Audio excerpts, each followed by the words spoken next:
Can you trademark a surname? तुम्हारे पास एक बहुत अच्छा सरनेम है, तुम लोगों को उसका मतलब बताते रह गए जिंदगी भर, उसका स्पेलिंग बताते रह गए, उसका प्रोनाउंसिएशन बताते रह गए, तुम्हें बहुत प्राइड आता है अपने सरनेम पे, एंड कभी फ्यूचर में सोचते हो कि कल कभी कोई प्रोडक्ट लॉन्च किया, कोई कंपनी लॉन्च की, तो उसका जो ब्रांड नेम होगा वो कुछ और नहीं होगा बल्कि तुम्हारा सिर्फ सरनेम होगा। फॉर एग्जाम्पल मेरा नाम रोहित प्रधान हुआ, मैं प्रधान नाम का मोबाइल कंपनी खोल लूँ, प्रधान नाम का मैं ऑटोमोबाइल कंपनी खोल लूँ, प्रधान नाम का मैं, you get the point right.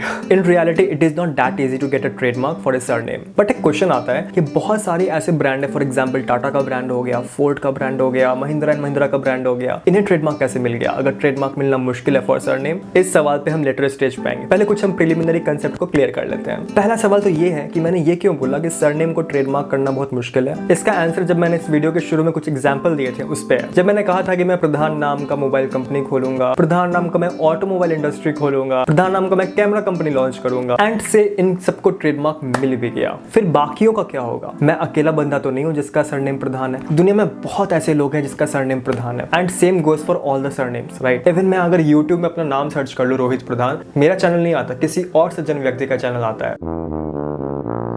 तो इन शॉर्ट इसका मतलब ये हुआ कि Pradhan is a very common surname and so is other surnames. तो फिर बात घूम फिर के वही आई कि अगर मुझे ट्रेडमार्क मिल गया मेरे सरनेम के लिए, तो बाकियों का क्या होगा जिसका सरनेम प्रधान है? कल जाके वो अगर कैमरा की कंपनी खोलेंगे, गाड़ी की कंपनी खोलेंगे, तो वो अपना ब्रांड का नाम कैसे रजिस्टर करवाएंगे? And that is the rational and that is the logic कि सरनेम जो होता है उस पर किसी का ओनरशिप नहीं होता, किसी की एब्सोल्यूट अथॉरिटी नहीं होती, ये सबके द्वारा शेयर किया जाता है, एंड दैट्स व्हाई इससे ट्रेडमार्क मिलना मुश्किल होता है। बट आई नो अभी भी ये हिट कर रहा है कि रोहित बहुत सारे ऐसे ब्रांड है जिसका सरनेम के बेस्ड पे ट्रेडमार्क मिला है जिन्हें। ये सच है कि ट्रेडमार्क सरनेम के बेसिस पे मिलता है। मैंने जब ये कहा कि ये डिफिकल्ट है, इसका मतलब ये नहीं कि इम्पॉसिबल है। ट्रेडमार्क रजिस्टर होता है सरनेम के बेसिस पे, बट जो पैरामीटर्स होते हैं किसी सरनेम को रजिस्टर करने के लिए for trademark, it is very difficult. तो क्या है ये पैरामीटर्स? सबसे इंपॉर्टेंट पैरामीटर तो हो गया कि ये प्रूफ करना कि जो ब्रांड नेम है लाइक वो अगर सरनेम के बेसिस पे है तो बहुत डिस्टिंक्टिव कैरेक्टर का है। इसका मतलब ये हुआ कि कोई भी लोग जब उस सरनेम को सुनते हैं तो वो उस सरनेम को एसोसिएट करते हैं उस प्रोडक्ट के साथ, उस सर्विस के साथ। फॉर एग्जाम्पल अगर मैं कल दिल्ली गया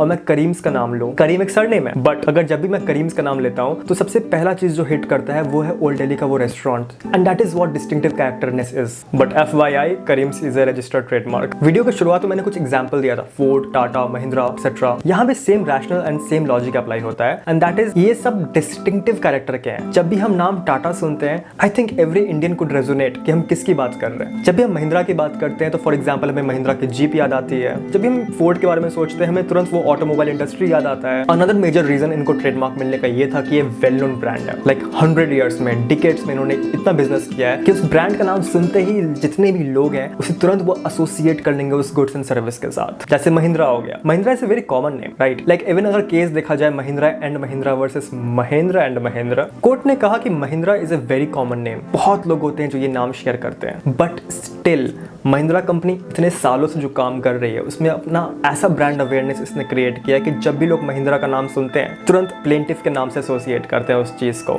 एंड इवन दो डिफेंडेंट का नाम जो महेंद्र है वो सिमिलर साउंड करता हो, अगर वो कोई दूसरा बिजनेस भी कर ले जो बिजनेस महिंद्रा नहीं करता, लोग तब भी कंफ्यूज होंगे। तो इस वीडियो का कंक्लूजन ये रहा कि जो कॉमन नेम्स होते हैं उन्हें ट्रेडमार्क मिलना बहुत मुश्किल होता है। सेकेंडली, ऐसे सरनेम जिनका पर्पस सिर्फ सरनेम वाला ही नहीं, मतलब सिर्फ सरनेम ही ना हो, उनका एक सेकेंडरी मीनिंग भी होता है। For example ray green, Raman Rangeela, एक एग्जाम्पल देख सकते हैं Rangeela. One can go and trademark the paint brush with the brand name Rangeela. So इसका एक अलग मतलब होता है, like the chances of getting trademark increases अगर उसका कोई सेकेंडरी मतलब है, सिर्फ सरनेम ना हो वो। थर्डली, अगर कोई एंटिटी जाती है अपने ब्रांड नेम को रजिस्टर कराने के लिए एंड समहाउ वो ब्रांड नेम जो है वो बहुत कॉमन सरनेम पे है, तो उसे रजिस्ट्रार को प्रूफ करना पड़ेगा कि जो वो सरनेम है वो इतना डिस्टिंक्टिव हो चुका है अब कि जब भी लोग उस सरनेम का नाम सुनते हैं वो उसके गुड्स एंड सर्विस के साथ ही उसका एसोसिएट करते हैं। For example Reddy is a very common surname, but whenever you think about Reddy, there is a higher possibility that you would think about Dr. Reddy या फार्मास्यूटिकल कंपनी के बारे में दिमाग में आता होगा। तो एंटिटीज को प्रूफ करना पड़ता है कि जो इनका सरनेम है ये एक डिस्टिंक्टिव कैरेक्टर अचीव कर चुका है। फिर आते हैं वेल नोन ब्रांड्स। इनको हाईएस्ट लेवल का IP प्रोटेक्शन मिलता है क्योंकि इनका ब्रांड नेम कुछ ज्यादा डिस्टिंक्टिव होता है। और कल कोई दूसरी कंपनी जा करके, फॉर एग्जाम्पल एप्पल कंपनी हो गया, Apple works in electronic segment right, but for example कोई कंपनी है जो कपड़े बनाती है तो अपने कपड़े का भी नाम एप्पल नहीं रख सकती क्योंकि एप्पल अभी इतना डिस्टिंक्टिव हो चुका है कि लोग कंफ्यूज होंगे ही उसको लेकर के। And that's it. और यहाँ ये वीडियो कंक्लूड होता है। आशा करता हूँ कि इस वीडियो को देखने के बाद आपको कुछ सीखने को मिला हो। वीडियो पसंद आए तो वीडियो को लाइक करो एंड फ्यूचर में ऐसी और वीडियोस देखनी हो तो चैनल को सब्सक्राइब करो। Thank you.